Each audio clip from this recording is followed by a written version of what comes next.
Okay, हम लोग जो आज डिस्कस करने वाले हैं ना, बहुत इंपॉर्टेंट टॉपिक डिस्कस करेंगे। मैंने पहले भी आप लोगों से कहा है कि हम लोग जो डिस्कस करेंगे इंडियन एविडेंस एक्ट का, उसमें हम लोग एकदम डिटेल से बातों को समझेंगे और बिल्कुल शॉर्ट में नहीं समझेंगे। आज हम लोग डिस्कस करने वाले हैं फैक्ट का डेफिनेशन की।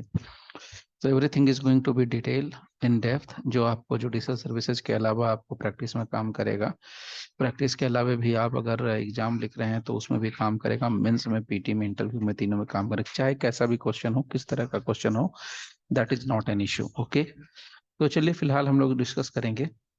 अच्छा, आप लोगों से में से बहुत से लोगों ने क्वेरी करी थी रिगार्डिंग कि मटेरियल क्या है। तो मटेरियल मैं आपको यहाँ पर देखिए शो कर देता हूँ, इसको थोड़ा मैं जूम कर दे रहा हूँ।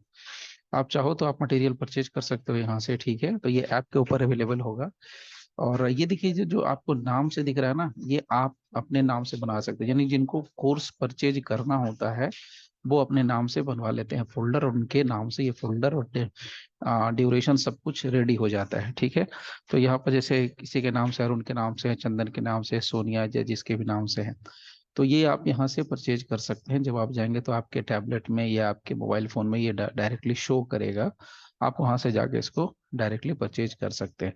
हाँ, यहाँ पर क्या है, फिलहाल क्या है कि इसमें जो भी अभी आपको आइटम्स मिलेंगे या जो कोर्सेज मिलेंगे, वो 2206 यानी करीब करीब 2206 रुपये का आएगा।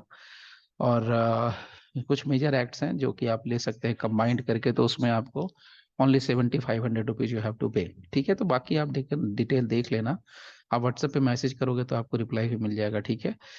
तो फिलहाल हम लोग चलते हैं अपने मुद्दे के ऊपर, जहां पर हम लोग डिस्कस करेंगे फैक्ट के बारे में, ठीक है।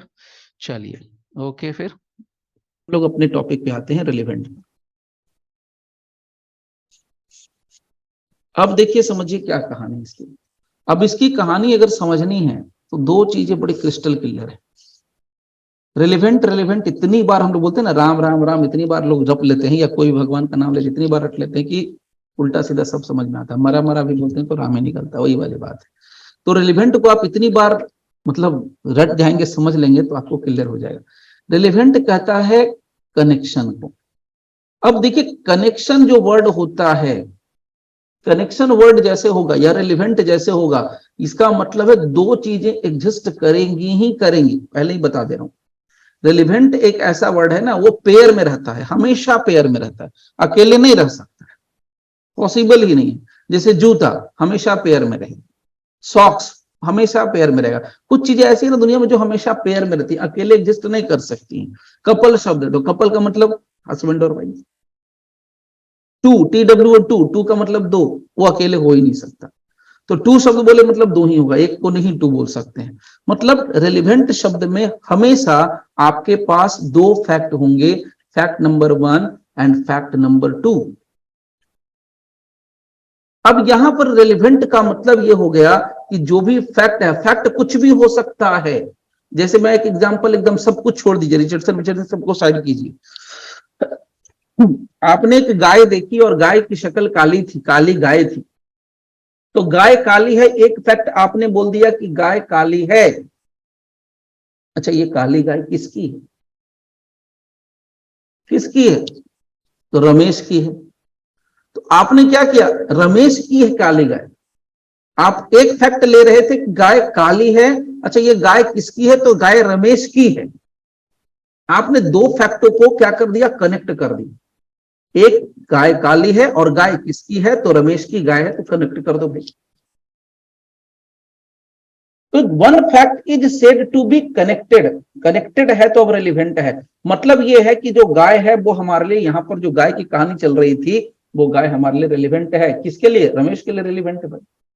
गाय रमेश की है या मेरे लिए भी रिलेवेंट है, क्योंकि मैं देख रहा हूं, मैं जान रहा हूँ गाय किसकी खुल गई। भाई गाँव में होता है ना, किसका गाय खुल गया, किसकी भैंस खुल गई, होता है कभी कभार खुल जाती है रस्सी से, किसकी बकरी मेरे खेत में घूम रही है। तो मेरे लिए रिलेवेंट है भाई, मेरा घर का खाना ना खा जाए, मेरे जानवर का खाना ना खा जाए, रिलेवेंट है। एकदम बच्चों की तरह समझ लीजिए। नाउ रिलेवेंट का मतलब इस पॉइंट पर है कनेक्शन या कनेक्टेड, और दूसरा होता है रिलेवेंट का इसी पॉइंट पर दूसरा मीनिंग होता है एडमिसिबिलिटी, यानी एडमिसिबल। सो कनेक्टेड और एडमिसिबल, कनेक्शन और एडमिसिबिलिटी, यही यहां पर मोटे तौर पर सीधे सीधे तौर पर दिखेगा। कहते हैं कि जब कोई एक फैक्ट अगर दूसरे फैक्ट से कनेक्टेड हो जाएगा तो जरूरी नहीं है कि एडमिसिबिलिटी हो जाएगी। ये भी बात समझिए, मैंने आपको बताया उसको बोलते हैं लॉजिकली कनेक्टेड होना। ये बात यहां पर मेंशन है, मैं यहां पर आपको दिखा भी देता हूं। ये नहीं कि मटेरियल में नहीं है, मटेरियल में है, कहानी के अलावा बहुत कुछ है। Let me show you something, ये पहले में ही आपको बता दिया, उसके बाद कहानी दी है। यहां देखिए, the word relevant means that any two facts to which it is applied, any two facts it is applied are so related to each other according to the common course of events, one either taken by itself or in connection with other facts proves or renders probable the past, present or future existence or non-existence of the other। ये मैंने नहीं कहा है, आपने नहीं कहा है, ये स्टीफन साहब ने कहा है। ये स्टीफन साहब कहते हैं कि भाई किसको बोलोगे रिलेवेंट, तो रिलेवेंट का मतलब ये बता रहे हैं। कहते हैं कि जब कोई दो तथ्य आपस में इस तरह से कनेक्टेड हो कॉमन कोर्स ऑफ इवेंट से, one either taken by itself और in connection with other facts proves और renders probable the past, present और फ्यूचर, यानी पास्ट में ले लो, प्रेजेंट ले लो, फ्यूचर एग्जिस्टेंस ले लो, या उसका नॉन एग्जिस्टेंस ले लो, किसी भी तरीके से ले लो, वो सब क्या हो जाएगा, आपस में कनेक्टेड हो। तो पहले क्या ढूंढना है, कनेक्शन। उसके आगे भी देखिए लिखा है, रिलेवेंसी का मतलब होता है रिलेशनशिप, यानी दो फैक्ट के बीच में रिलेशन क्या है। तो गाय है, गाय काली है, तो ये भी एक रिलेशन है, गाय है तो गाय काली है।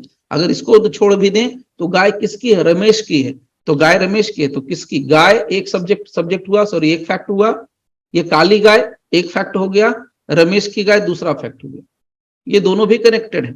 So relationship and such relationship with the facts in issue either convinces और टेंड टू कन्विंस द जज। अब टेक्निकल पॉइंट यहां पर मेंशन है, यानी कि जो रिलेशनशिप होता है वो या तो फैक्ट इन इशू, हम लोग आगे डिस्कस करेंगे अभी, फैक्ट इन इशू में कन्विंस करता है जज को, या टेंड यानी कोशिश करता है कि जज कन्विंस हो जाए एज टू द एग्जिस्टेंस और otherwise of the fact in issue.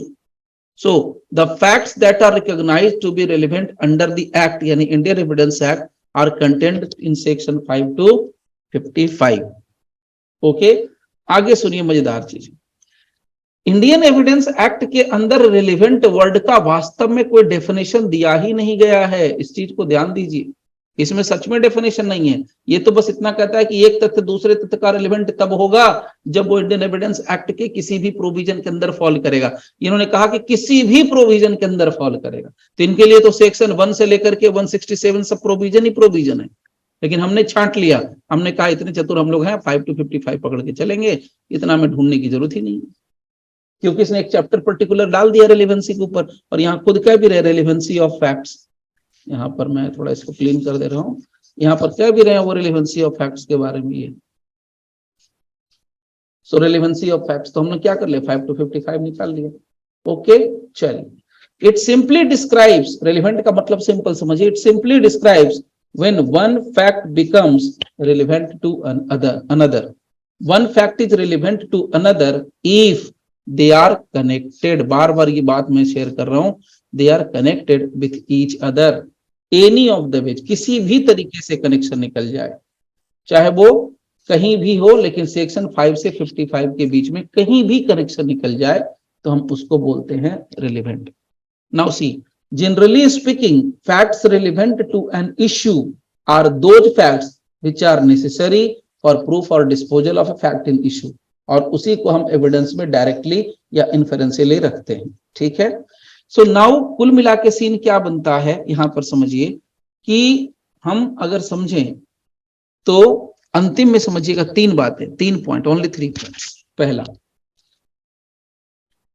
Relevant का मतलब होता है one fact connected with other.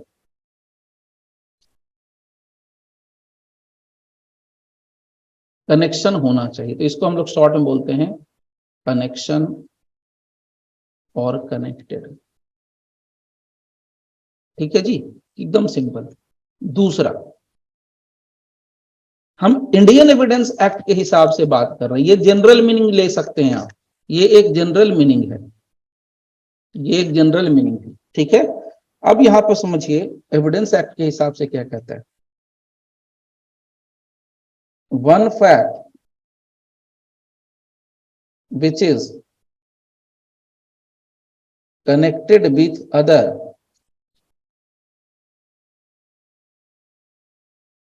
must have admissibility within, देखिए यहां ये लीगल हो जाएगा, सेक्शंस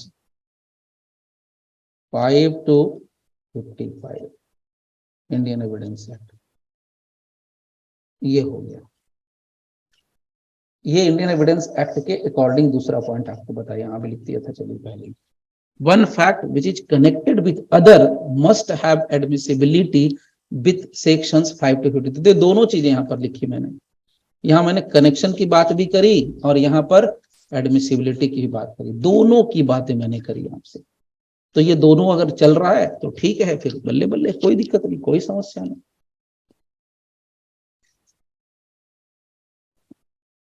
अभी क्लियर है, चलिए। अच्छा, तो तीसरी बात क्या हो सकती है? तीसरी बात हो सकती है, ध्यान से सुनिएगा इसको,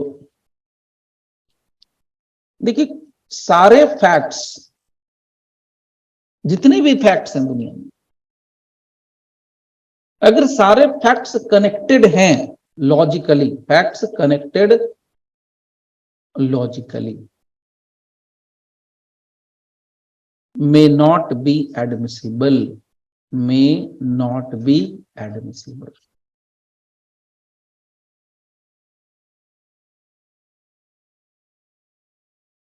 इसीलिए आपको दोनों को मिला के पढ़ना चाहिए, यानी 5 to 55 तो पढ़िए ही पढ़िए, वो तो आपको बताएगा कि रेलिवेंट है कि नहीं।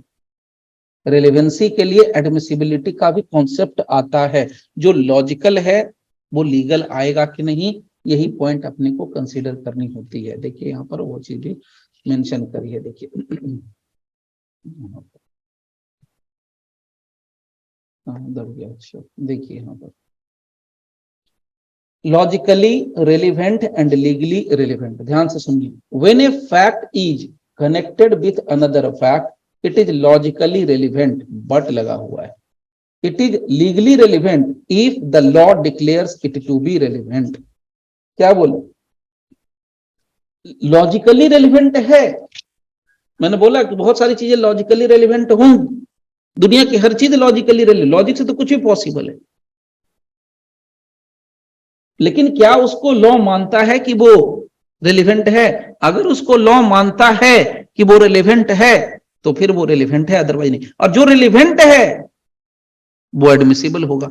If it is not declared by the law to be relevant it is not admissible in evidence, यहां क्रिस्टल क्लियर मेंशन किया हुआ है, इसमें कहीं डाउट नहीं होना चाहिए। तो यहां पर क्या हो गया, यही थर्ड पॉइंट आपको मेंशन मुझे करना है। देखिए इसी को थर्ड पॉइंट को थोड़ा इंटरप्रेट और कर देते हैं। अगर कोई फैक्ट लॉजिकली, लॉजिकली बोल रहा हूं, लॉजिकली वर्ड का मीनिंग समझिए, लॉजिकली, अगर कोई फैक्ट लॉजिकली रेलिवेंट है, इसका मतलब ये नहीं है, इट डज नॉट मीन कि ये लीगली रेलिवेंट होगा। लीगली तब रेलिवेंट होगा, लीगली रेलिवेंट तब होगा जब ये सेक्शंस के अंदर फॉल करेगा। लीगली रेलिवेंट तब होगा, लीगली रेलिवेंट, देखिए यानी कोर्ट के लिए, सुनिएगा ध्यान से, यहां जुडिशियल एविडेंस की बात कर रहे हैं। कोर्ट इसको कब कंसीडर करेगा? तब होगा जब क्या होगा, जब ये सेक्शंस 5 to 55 के बीच में फॉल करता है, तब होगा, या कोई और भी लॉ हो सकता है अदरवाइज तो भी। तो ये इसके अंदर अगर फॉल कर रहा है मोटे तौर पे, तभी और केवल तभी आपका वो क्या है, रेलिवेंट है। सो लॉजिकली रेलिवेंट होने का मतलब लीगली रेलिवेंट होना नहीं है। अगर लॉजिकली रेलिवेंट है तो लीगली रेलिवेंट हो भी सकता है, नहीं भी हो सकता है। लेकिन जो चीज लीगली रेलिवेंट हो जाएगी, जो चीज लीगली रेलिवेंट हो जाएगी, वो 200% अपने आप एडमिशन हो जाएगा, एडमिसिबिलिटी हो जाएगी एविडेंस के तौर पर। लॉजिकली रेलिवेंट है तो देयर इज नो पॉसिबिलिटी कि उसका एडमिशन हो सकता है। There is no possibility, no possibility. ठीक है, तो देखिए अगर आपको मैंने बताया तो उसको 2-3 पॉइंट से शेयर किया। यही चीज आपको थर्ड पॉइंट आपको शेयर करनी थी, जिसको आप समझ लीजिए। अब इसको, इसमें जिसको भी डाउट है, किसी भी तरह का डाउट, खराब से खराब डाउट भी है, खराब से खराब क्वेश्चन भी यू कैन आस्क, पूछ सकते हैं, उसमें कोई दिक्कत नहीं। ठीक है, सो लॉजिकली अभी आपने कहा ना सर कि जो लीगली रेलिवेंट होगा वो अपने आप से ही एडमिसिबल हो जाएगा सर। हाँ बिल्कुल, बोलिए। तो सर यहाँ सेक्शन 25 भी तो है, तो वो भी तो रेलिवेंट है, तो फिर एडमिसिबल क्यों नहीं होता है? बहुत बढ़िया। सेक्शन 25 तो है, तो रेलिवेंट क्यों नहीं होता? उसमें रेलिवेंसी में क्या रेलिवेंट नहीं होता, आप पहले आराम से बताइए। अभी सेक्शन 25 रेलिवेंसी वाले मतलब चैप्टर में है ना, सेक्शन 5 to 55 में आ रहा है ना सर। बिल्कुल फॉल कर रहा है, बिल्कुल सही आप कह रहे मैडम। लेकिन ये तो बोलता है कि मतलब इसको अक्यूज्ड के अगेंस्ट साबित नहीं किया जा सकता। ठीक है, मतलब एडमिसिबल नहीं होगा। ठीक है, बिल्कुल सही है। तो सर यही तो कंफ्यूजन हो रहा है ना। हाँ, क्या आपके देखिएगा, आपका कंफ्यूजन अभी बस 1 मिनट 2 मिनट में दूर हो जाएगा। देखिए कुछ सर नहीं, कहने का मतलब यहाँ तो रेलिवेंट हो गया, लीगली रेलिवेंट हुआ सर, लेकिन एडमिसिबल नहीं हो रहा है। लीगली रेलिवेंट कैसे कहेंगे आप इसको, पहले ये बताइए। क्योंकि आपने सर कोई, फॉल कर रहा है सेक्शन 5 to 25 में सर, तो 5 लॉ में डिक्लेयर किया है इसको ना। ठीक है, ठीक है, तो जो 5 to 25 के किस सेक्शन में रेलिवेंट है आपका मैसेज, ये पहले बताइए। आपकी जो बातें हैं, आप थोड़ा सा कंफ्यूज है, बाकी कुछ नहीं है। आपने जो कोई स्टेटमेंट, आपने एक स्टेटमेंट पुलिस को दिया। अब ये बताइए मुझे कि आप अगर स्टेटमेंट पुलिस के सामने थाना में बैठ करके दे रही हैं, दैट स्टेटमेंट इज रेलिवेंट, ये कहाँ लिखा हुआ, किस सेक्शन में? 5 to 25 के किस सेक्शन में रेलिवेंट है, बताइए। सर रेलिवेंट कहीं नहीं लिखा हुआ है सर, तो जब चैप्टर में है रेलिवेंट, सर। हाँ, जब रेलिवेंट लिखा ही नहीं हुआ है तो उसको हम रेलिवेंट क्यों बोलेंगे, आप ये बताइए मुझे। अब एकदम यहाँ पर जुडिशियल एविडेंस की हम लोग बात कर रहे हैं, हम लोग सिंपल नॉर्मल कहानी नहीं कर रहे हैं, एकदम जो लीगल एविडेंस है उसकी बात कर रहे हैं। आप मुझे बताइए कि वो कहाँ आपके हिसाब से रेलिवेंट होता है। गलत होगा, देखा जाएगा, उसमें क्या टेंशन लेना है। सर मेरे माइंड में आया कि वो रेलिवेंसी वाले सर चैप्टर में है, और आपने जो बोला मतलब जैसा हम पढ़ते हैं सर, सेक्शन 5 to 55 के भीतर कवर कर रहा है सर, इसलिए। ठीक है, आप उसको पकड़ रहे थे, वो आप भी ठीक पकड़ रहे थे, लेकिन आपने एक चीज स्किप कर दी। आपको उसको पकड़ने के साथ एक चीज पकड़ना है। क्या पकड़ना है? मैंने अभी कहानी सुनाया, एटीएम वाला कहानी सुनाया, रिचर्डसन वाला कहानी सुनाया, 2 कहानी सुनाई आपको। दोनों कहानी में एक चीज कॉमन थी। चलिए एटीएम वाली कहानी बताते हैं, या रिचर्डसन वाली कहानी, कोई भी ले लीजिए। उसमें क्या मैंने कहा कि अगर चोरों ने कोई स्टेटमेंट दिया,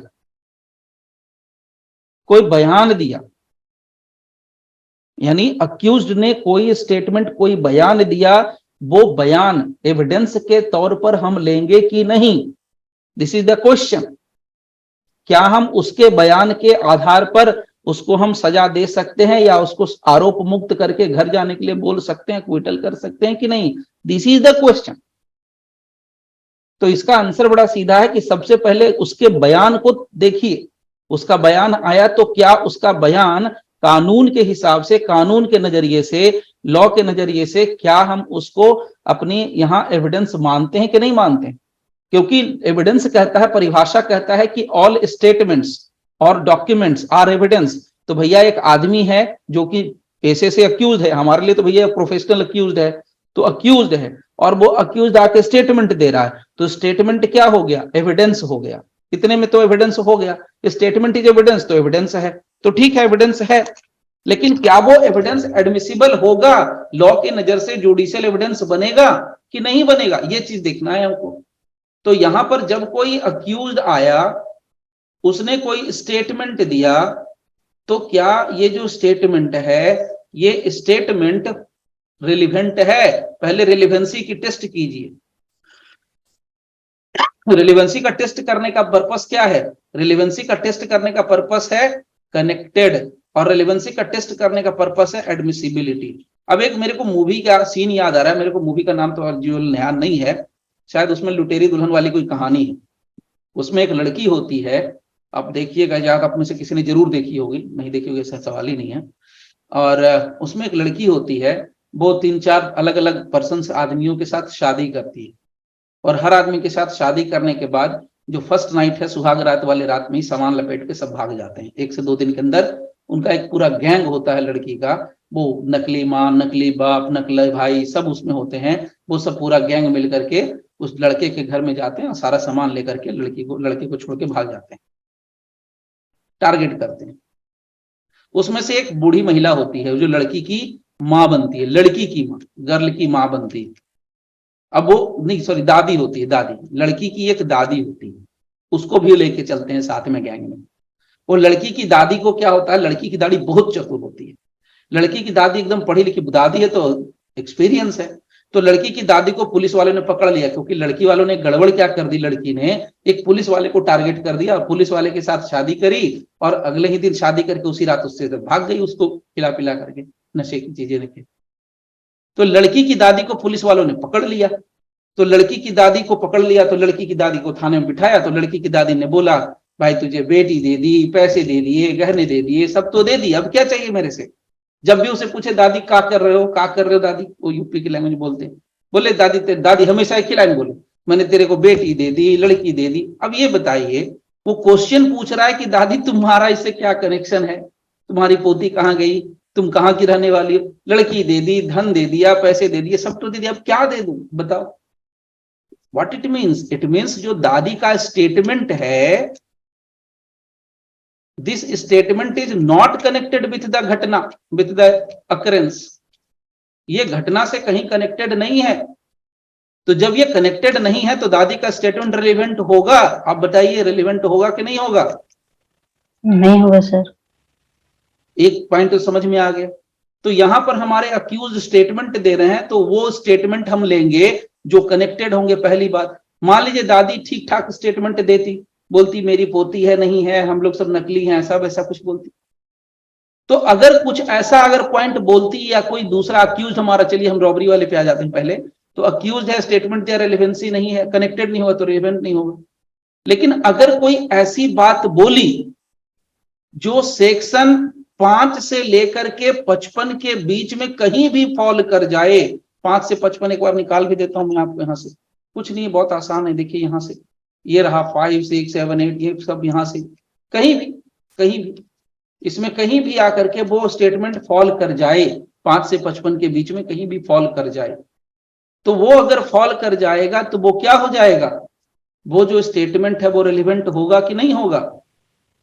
होगा सर। तो हम किसको पकड़ रहे हैं, हम स्टेटमेंट को पकड़ रहे हैं।